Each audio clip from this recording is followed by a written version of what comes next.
Hey YouTube, what's up and welcome to PWE Plastic Wrestling Emotions, and boy oh boy do we have an exciting video today because as promised, today we build an entrance stage for this PWE arena and we will have another figure inducted into the PWE Plastic Wrestling Emotions. Starts now. It's plastic time!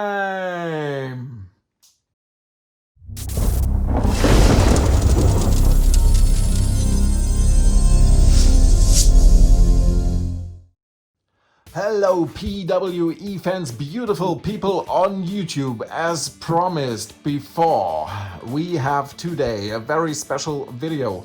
We have the authentic scale stage pop-up Smackdown live version, baby. We will build that thing today and have this beauty as our entrance stage for the PWE arena. I promised it and I delivered. It's not that easy to get this thing nowadays because everything is sold out, but there's a fantastic web shop in Italy. I think it's called wrestlingstore.it. That still has some of those and selling them not for tons of money but for a fair price. Awesome. I will look it up and let you know what's the correct name of this store. So we will build this thing, but I promised you that today we would induct another figure into PWE. And since we started with Vince McMahon and Wendy Richter, of course, there can only be one choice for the third member of PWE, and that is, of course, the Hulkster. Hulk Hogan. Here he is in all his glory, defining moments figure from Wrestlemania III. We will open up that thing and, of course, let it breathe and play with it later on. I hope you enjoy this video. Please don't forget to like, subscribe, hit the notification bell and make Vince McMahon a really happy man. So I promised you that we would build first this authentic scale stage pop-up, and like I said last time, I think the last thing you want to see on YouTube is a desperate 47-year-old man trying to build up something from plastic or paper. So I will build this thing up and we will see again in a few seconds. And bam, we're ready, and the Smackdown live pop-up stage is part of our PWE universe, and wow, I'm impressed. I mean, I had this thing here lying on my table and I was like, yeah, okay, it's gonna be a little bit bigger than I thought, but it's huge. I mean, it's huge. Just on the bottom left you see Hulk Hogan in his defining moments box. Look how small this thing looks compared to the Smackdown live stage. It's awesome, I love it. And it's just cardboard.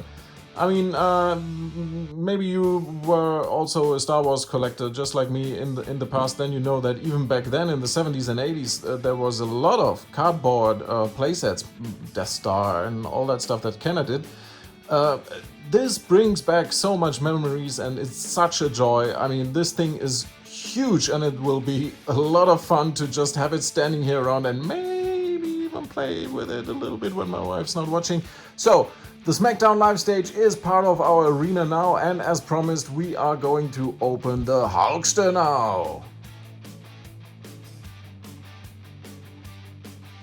So now finally it's time to induct the Hulkster into the PWE and into the PWE family. There he is, defining moments. I really love this series. Mattel tried something what I really like with action figures, because they take the action figure, they pick one moment in time, hopefully always an important moment in time for WWE history or for the character history, and they try to match the figure to the moment in time as best as they can, and they called it defining moments. Always gave a little bit of hints to the history on the back side of the package. The package itself always really beautiful, not only the outside but also the inside, more to that later. And there's only one small difference if you take a look at the package now. This is the Canadian version, because on the back side of this package, ta-da, I give you nothing. There's nothing but the warning about small parts that maybe whoever could swallow or whatever, and the name of the character. Nothing else, and that's the Canadian package, which is far, far worse than the American package. The American package has a nice detailed history about Wrestlemania 3 on the back, because this is what it's all about. Wrestlemania 3, Hulkster against Andre the Giant. You see Hulkster with his classic belt. He had it made especially for him. WWE had 2 other versions of this, or 3 other versions of this belt, as far as I know. One that was a little bit larger, and Hogan didn't like it so much because it was not comfortable to wear, so he went with this one. And one other one with the picture of himself in the middle of the plate. And while he liked it a lot, of course, WWE never had the intention to make it the official belt. It was just a present. So they went with this build, and this belt became the classic Hogan belt Wrestlemania 3. So nothing else to show on this package, more inside of the package. Let's open it. In this little extra here, they tried to emulate the ripped shirt that Hogan always had. This package is not one of the best of the defining moments, I have to say. It's pretty boring.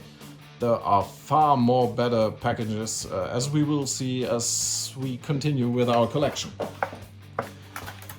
But here, of course, is the Hulkster. Let's get him out of the bubble. And there he is, and I said it in the past, pretty awesome figure. You can't have a real Mattel collection or any collection with wrestling figures without the Hulkster. Comes with a bandana, comes with a chain, comes with a shirt, comes with a belt. Rest of his attire is pretty generic as always. I mean, it was never the time during that phase, the golden era of WWE, for really flashy or whatever attires. He had yellow trunks, red knee pads, yellow boots, that's enough. So you can, of course, get rid of the headband, Mattel style, which is always pretty nice, goes just under the hair. You can get rid of the belt. There you have it. And now the shirt. I know there's a lot of pros, there's a lot of cons about this shirt, and I just have to say, I hate it. They made it a WrestleMania 3 shirt because, you know, here the Hulkster used to rip his shirts off, and they wanted to go with that style. But if you don't have double jointed arms, you can't pose the figure that way, Mattel. So why even go for it? Then just better give him some cloth or even a rubber shirt that's closed here. I know you wanted to go for the ripped shirt look, but that just doesn't work with this figure if the figure cannot rip the shirt, you know? The hair looks a little bit funny if you take a look here, but that's okay. For me, can live with that.